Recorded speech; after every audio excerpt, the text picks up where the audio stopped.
Guyana, the PNCR leader, central executive, and the PNCR family invites you to our grand barbecue line and family fun day on Easter Monday at Congress Place, Sophia. Gates open from 10 a.m. Admission is absolutely free. Barbecue served from 2 p.m. at $12 and $1,500. Bring out the entire family. There will be a children's corner with bouncy castle and trampoline. Remember, it's the PNCR Grand Family Fun Day and Barbecue and Lime on Easter Monday at Congress Place, Sophia.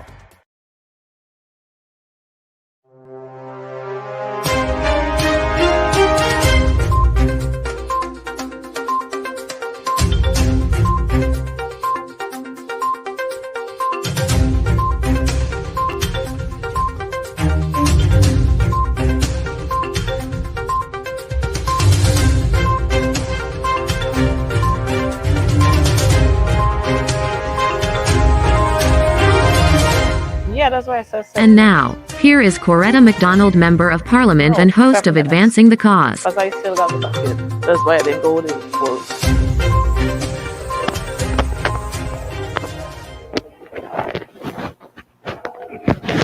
Good evening to you and welcome to another episode of Advancing the Cause.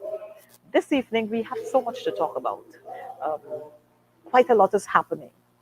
In the highlights for this evening, we have some sad news. A 4-year-old stabbed by her mother's partner. And then we had a 14-year-old who died tragically as a result of a reckless driver. And then we had the 19-year-old school teacher who was stabbed to death by her partner. Too many sad news. But this is what is happening in our society. And it is saying to us that much, much more needs to be done. And I'm hoping that the minister who's responsible for social protection, that she is taking note of all that is happening. Because we've been saying over the past 2 years since this pandemic hit us, that mental health is on the increase. So many persons are suffering, so many persons are crying. And you know what this installed regime they've been doing? All they've been doing is adding more pressure to the poor and ordinary Guyanese citizen. But we are going to talk more on these, but I want you to get exactly to what we are talking about. So on behalf of Advancing the Cause, we would want to extend our sympathy to those bereaved families, and we pray that God would grant you comfort even at this time. With me this evening, we're going to be discussing very briefly. We're at Parliament today, and we have before us a motion that would have been brought by a member of the PAC's committee. And this committee, as a matter of fact, what is startling is that this member is a sitting minister of government. And it's really, really, really frightening when you have ministers of government sitting on committees that have to decide on what is happening with our taxpayers' dollars, much more when they come to Parliament with motions, especially since they have the numbers. And so we're seeing it every day, where this installed regime, all that is their business is that of control. So they've forgotten democracy, they've forgotten transparency, and all they are thinking about is control, dictatorship. But let's hear from my guest this evening, who's with us, who's going to be sharing with us for a couple of minutes, the Honorable German Figuera, who is also the chairman of the PAC. German, welcome to this forum. You're no stranger to Advancing the Cause. It's good to have you here again. We want you to share with our viewers this whole issue of the motion. I noticed my colleague Ganesh Maipal highlighted some facts coming from the Auditor General's report, which is quite startling. And I think our Guyanese people need to understand, and not only our people in Guyana, but those wide outside of Guyana. We have Guyanese living all over. As a matter of fact, we have persons following us all the time. And so we want them to know exactly what is happening. Tell us about this motion. Well, before I go in directly into that, I want to thank you for the opportunity to be in on your program once again and to join you in extending condolences to those bereaved families during this very difficult time. It was indeed a sad situation how those deaths would have occurred. To answer the question on the motion, it is our belief as opposition members of the Public Accounts Committee that this motion has a wicked and ulterior motive behind it, which is directly amending the quorum to run the affairs Honorable Jeremy Fagir, I'm smiling of the when you say committee. wicked because I'm hearing Yes. the speaker talking about parliamentary language. And it's okay when we have the members from the government side talking about this, but when the opposition members talk about wicked and malicious, these are words that irritates their spirit. They don't want to hear it. But it's the fact anyhow. Yes, definitely, definitely. And everyone knows how the speaker has been consistent in his ruling. I was somewhat taken back today when he actually stood up and took control of the House and silenced Madam Tashira, the mover of this motion. Like I said, Coretta, this motion in its intention is to stymie the work of the Public Accounts Committee.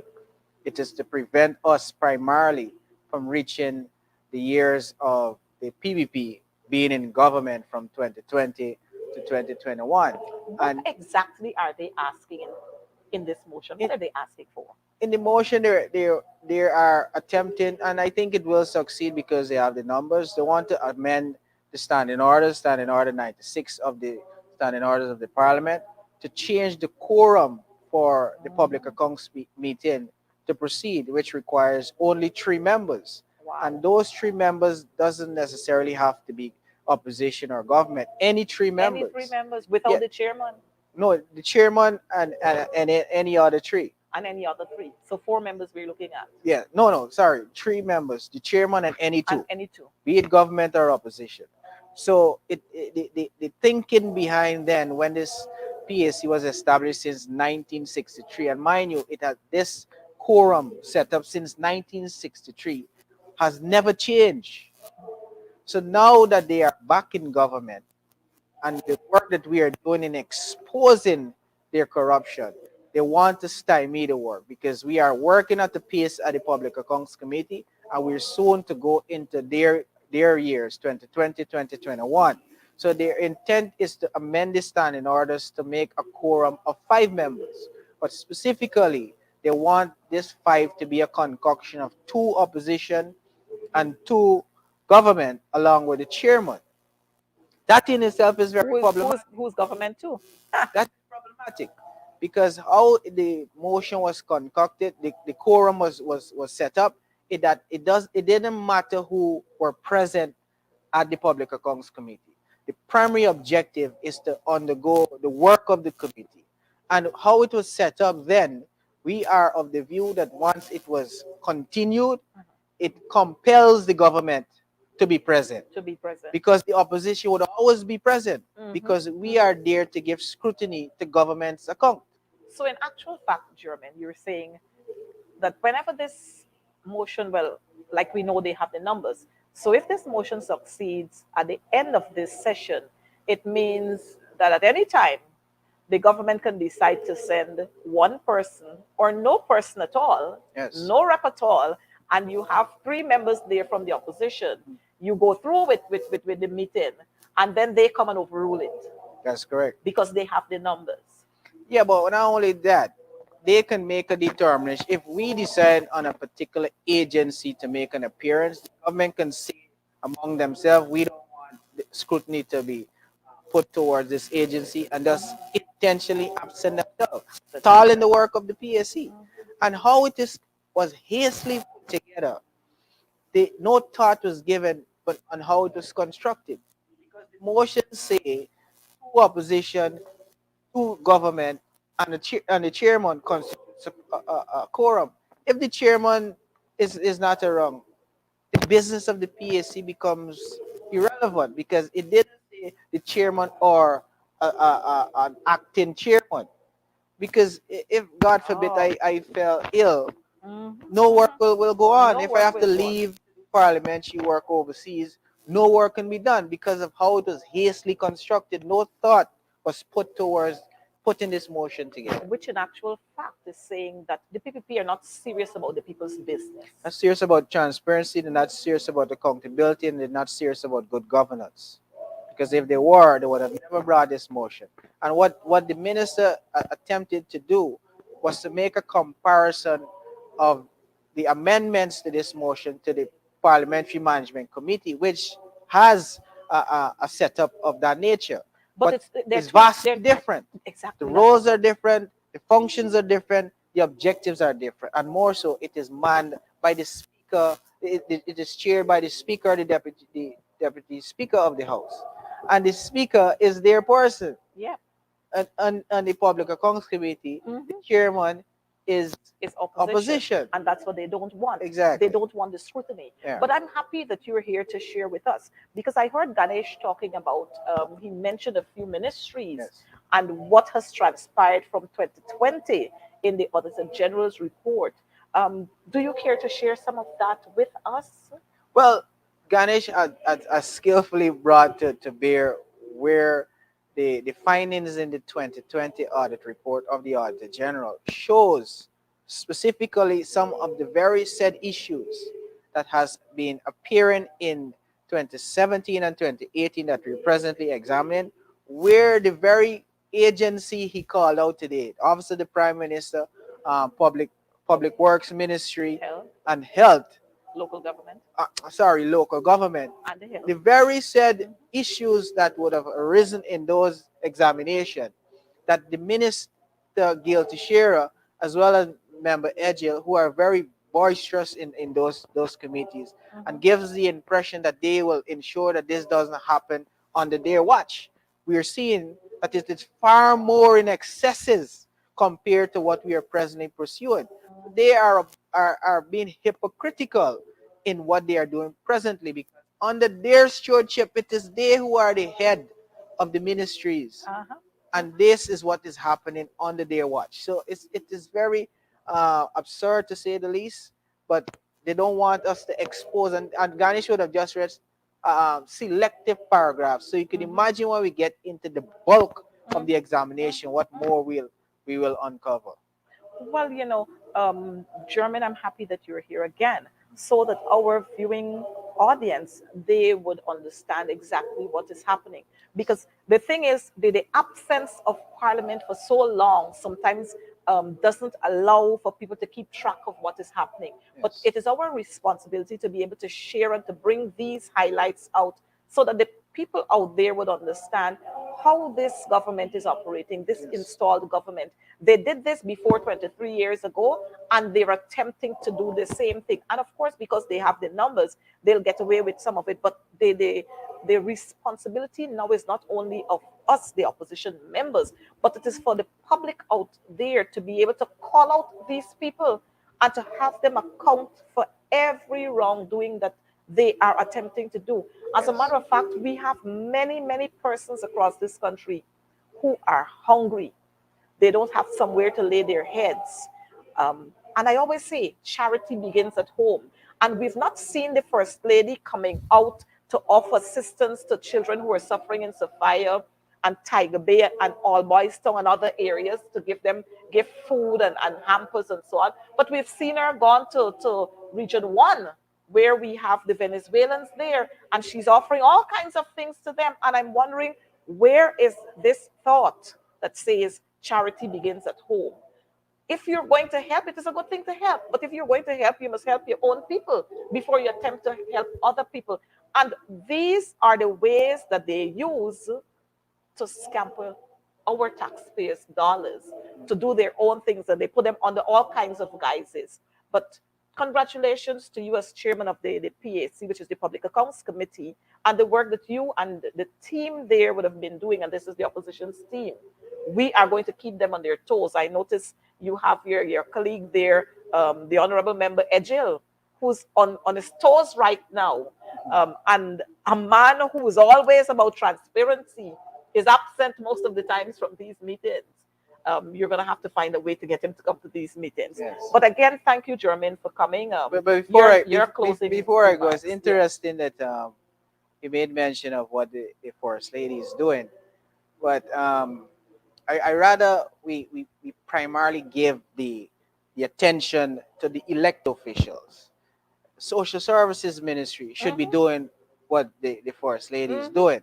And interestingly, today, I jokingly saw the Prime Minister at lunch, and I said, aren't you donating any kites to Linden? Be it that you're from Linden and you're from Wisma, are you making a contribution? He said, no, I'm making no contribution. Yeah, go ahead and make the contribution. He said, Sad. so he giving no kites. He said, you're giving me kites, I don't fly kite. But you're denying the children of the Children. community kites. And you are the prime minister And who he's happens to be from from Linden. Linden. So I think their focus is misguided. They're not about the people's interests. It's more about what it is that they want for The their kind own. of picture they want Yes. to paint about themselves. As a matter of fact, since you're talking about that, I want to highlight on, since we're on this, that I would have seen the ministers going all over distributing kites. But again, I'm going to call out, I've not seen them gone to Liverpool, Lancaster, and these are villages on the quarantine.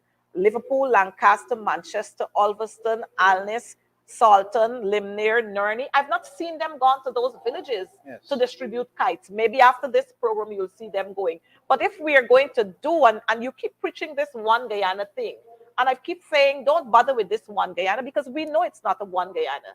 But they keep preaching this one Guyana thing, but in actual fact, they don't practice the one Guyana. Because those villages that I've mentioned there, those are all coalition strongholds. Yes. You don't see them going there. I've not seen them gone to Belladrum. I've not seen them gone to Ithaca. I've not seen them gone to Union and those villages on the west coast of Berbice. But I'm sure if you check places like Bushlot and so on, you'll see them going there. And so it's amazing.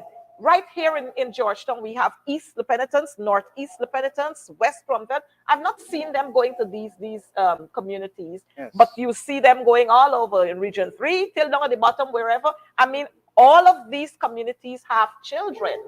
Yeah, but you need to look at where they're going to, besides That it is being why I'm highlighting their it. political stronghold areas. Mhm. And more so the areas where they might opt to go in the opposition stronghold areas. Check the unemployment rate in Yep. those areas. Mhm. They know full well that the people there cannot afford a meal to give to their children, much less buy a kites. Yep. So obviously they're playing politics with this handout approach rather than giving people a hands up to help them to become empowered so that they could provide their families their own meals and their own kites.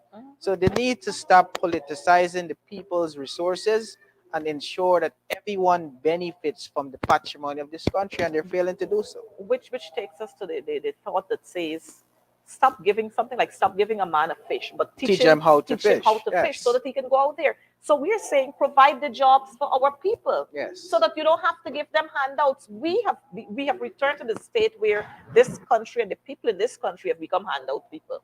So you want them to do something, and you go and you give them a little As my handout. brother Sherrod would say, a hamper nation. Hamper nation. Right. That's the government's policy. Provide people with handouts. Jermaine, thank you for being here with us on Advancing the Cause, and we'll talk more with you. Thank you But very my much. viewers, I want to say to you, we have become a handout nation. Every time you turn around, it's a little bit here, a little hamper there, a little hamper there. But this is not what we want in the form of a government. What we want to have in the form of a government is good governance. We want to have a government that, first of all, is legal and would have been elected by the will of the people. That's what we want to have first. And then secondly, we want to have a government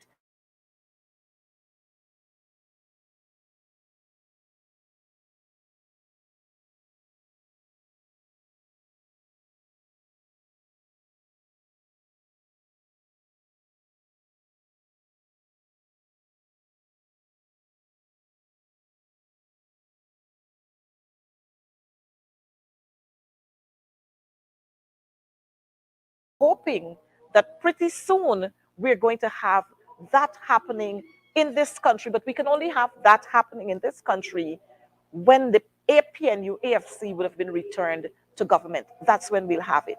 And so much for that on the PACs, the motion that came from the honorable member of the PAC's group, where all they want to do at this time is to stymie the work of the PAC and not to allow for scrutiny of the spending of taxpayers' money when it comes to 2020, 2021, and now we're in 2022. But you know what? We are happy that we have the Auditor General's office that was able to provide for us in this report what has happened in terms of squandering of taxpayers' monies in during the time that the PPP would have been in office. But I want to share with you some more of what has been happening in and around this country. We saw the vice president, of course, you get all the sweet talks from him. But the people, especially the sugarcane workers, they were promised that sugarcane, the estates would have been reopened. But to date, we have not seen any of those sugar estates being reopened. As a matter of fact, we're hearing the vice president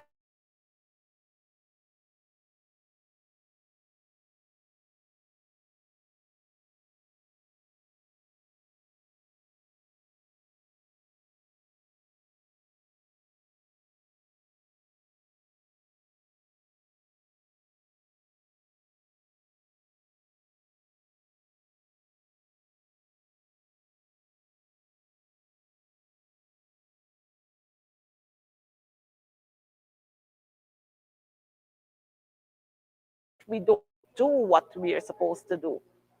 No longer sugar, but we're going into hemp and shrimp. And so this is where we are. As a matter of fact,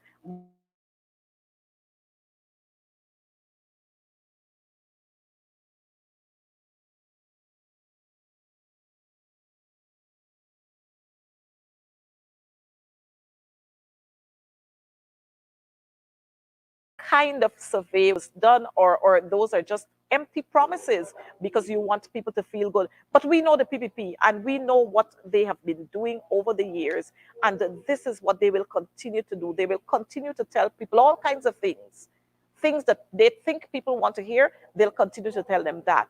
But I want to say to our viewers, I want to say to the people of Guyana, as my friend, good friend would say, you're big and you have sense. I want you to start looking at what these people are doing. Question them when they come to your villages. Demand answers from them. Ask them to do things for your communities now. Don't let them promise you, because we know the good saying. So ask them to do things now. Don't come to listen to our concerns. You've been hearing them all along. Stop coming to listen to concerns. Put action now. You put your talks into action. Let your words talk for you. Create jobs. And, since I'm on job creation, I want to say to us, there are endless persons out there who are jobless. As a matter of fact, just a few days ago, a mother was reaching out to me. Her daughter graduated from the University of Guyana, and she can't find a job. And we have so many vacancies all around the place. But you know what we're noticing? We are noticing that jobs are only being provided for friends, families, and close associates. Those are the persons who can get job, while our young men and our young women are left to wander here and wander there, and left to be being, I don't want to say burden on their parents, but they're left to be hanging on their parents because they can't find jobs. I'm hoping that the Minister of Social Protection, the Minister of Labor, who seems not to understand his role as Minister of Labor, I'm hoping that he would find some time to listen to what I'm saying so that we can have job creation being made wide across this country, so that our young people would not only go to universities to acquire skills and qualifications and to do, we have other training in other technical areas where persons are learning to operate excavators and so on. But at the end of the day, there's no job available for you. Come on, people. If you say you're a government, yes, we know that you're installed, but create jobs for our people, because you're sitting there in the seat. Create the jobs for our people. Allow our young people to function. And for the Minister of Social Protection, again, let me say to you and the Minister of Health, mental health is a big issue in this country. We have so many things happening, but yet we don't see the faces of the Minister of Health and his team, or the Minister of Social Protection and her team, focusing their attention on these areas. We've had so far 3 murders. 3 murders we've had so far for this week. Um, well, we 3 murders for this week. How long are we going to continue with this? Which is saying that we have to allow all of these ministries to pull in a link and to pull in and to be interlinked with each other. So in the prison service, at the prison, we can offer that kind of service, counseling. We can promote not only mental health, but services in accordance with persons who are traumatized, so that when those persons would have been rehabilitated, those who can come out after they would have served their time, they can come out to face society as persons who are qualified and not going to be repeated offenders. We have, again, lots of pressure on our young people who can't find jobs. And so they find themselves doing all sorts of things. Some of them sit there and they worry, and then stress take them over, and then it leads from one thing to another. I want to say again, if we have ministries interconnected, then we'll be able to ease some of the ills that we are having in our society. We have a 19-year-old boy who was injured at his job. I don't know what the Minister of Labor is doing, but his mother is there crying out for justice, crying out for help, to help her to offset the medical expenses that she has gone through, and that she still has got to go through with her son, who is now 19 years old, who's lying in a bed, and she's got to take care of him. The thing is, as a government, again, we have got to be concerned about what is happening with our people. And when we hear of these issues, we need to rush out there and help. Not because it's not one of your supporters, but you are there installed as government of the day, and you need to help the people. And I'll keep repeating this so that we understand that because you're sitting in office and you are earning taxpayers' dollars, and you have all the amenities available to you, that you need to reach out to our people. In the housing sector, we still continue to hear of the cries of many, many persons who are still complaining that from 2020 to now, they've been running to the Ministry of Housing, up and down and in and out, and still can't get access to a house lot. But what we are seeing being forced on them is all these housing schemes that you're putting up on the houses you're building. Many persons don't want the Ministry of Housing to build houses for them or homes for them, because of course we know what is going to happen in that sector. You'll get 3 for $1 or 6 for 9.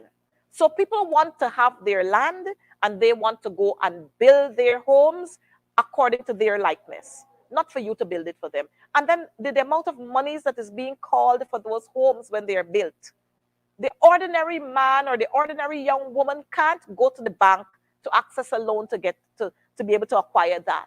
So let's stop fooling ourselves, and let's make provisions so that the ordinary people in this country, the poor and ordinary citizens in this country, they can have access to owning their own homes, to be able to buy a motor vehicle, to be able to do something for themselves that would make them satisfied and comfortable.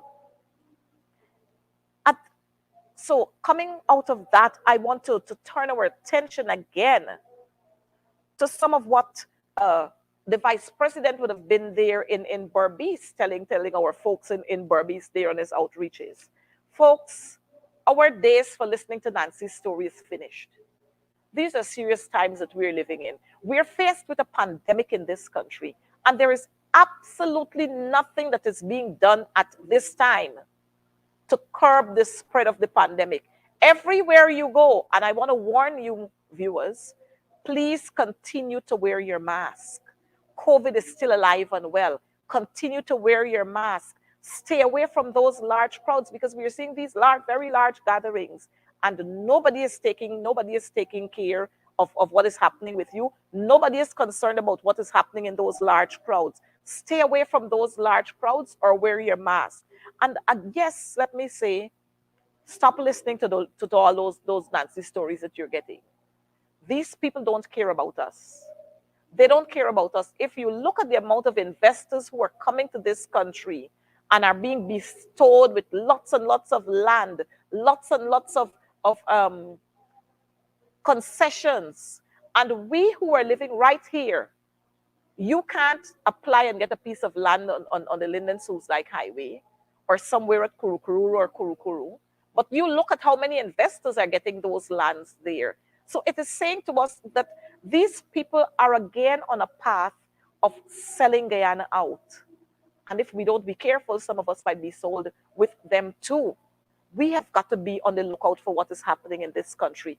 This country belongs to us, and we must enjoy every single wealth that is in this country, whether it's the gold wealth or the diamond wealth or the bauxite or manganese or whatever we have here, everything that we have here.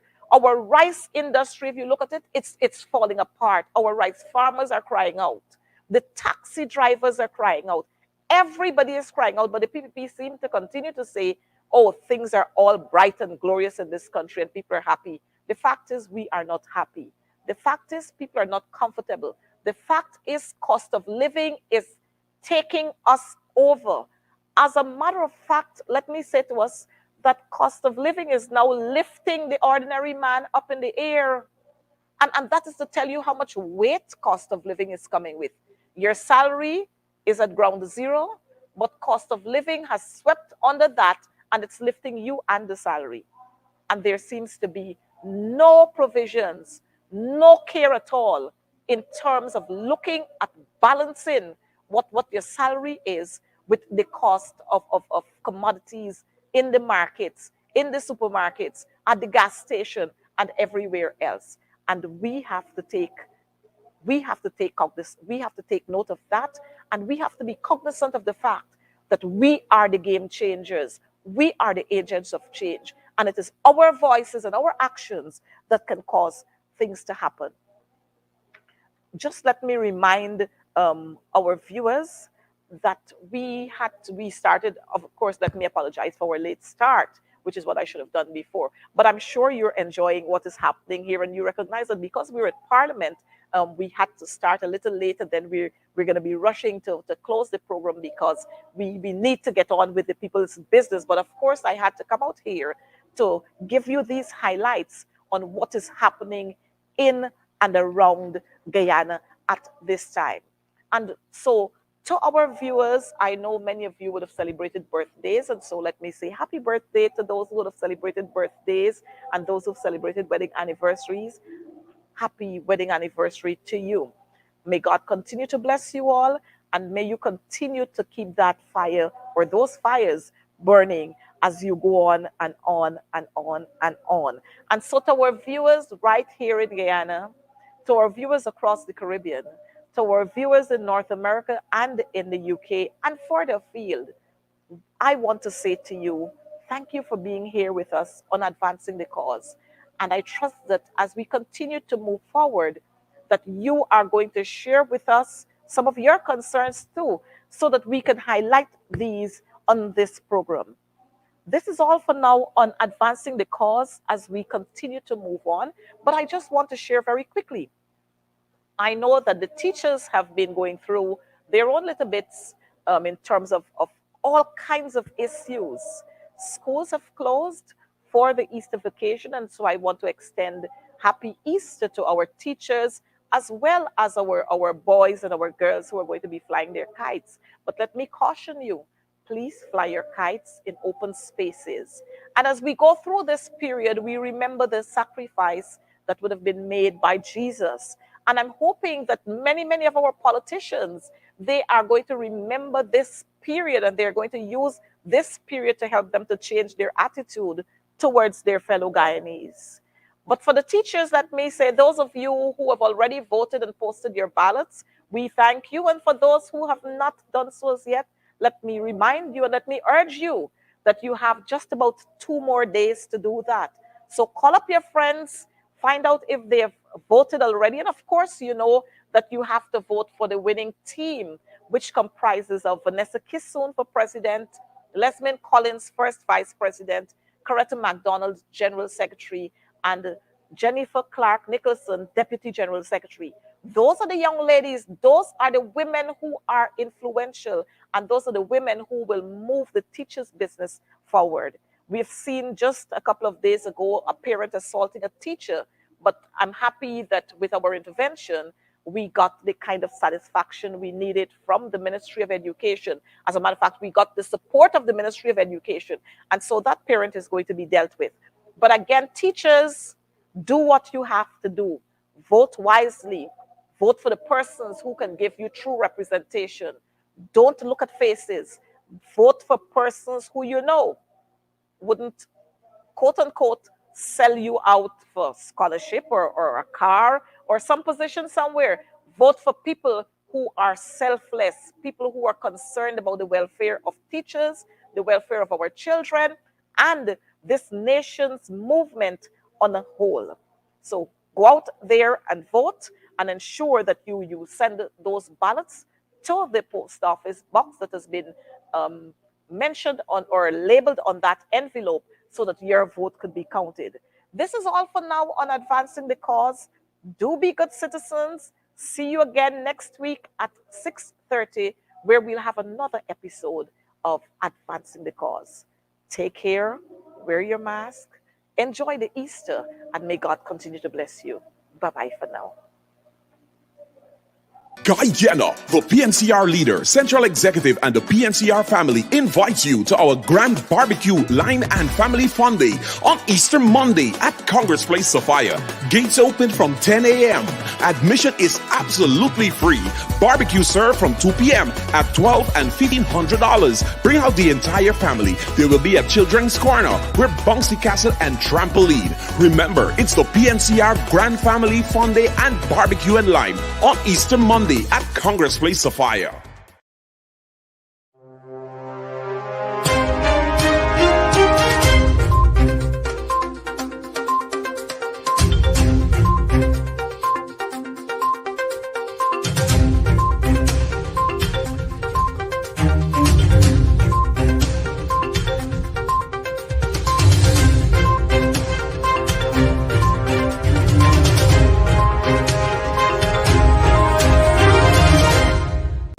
Thank you for watching our program.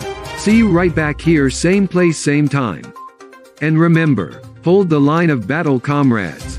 Our victory is sure.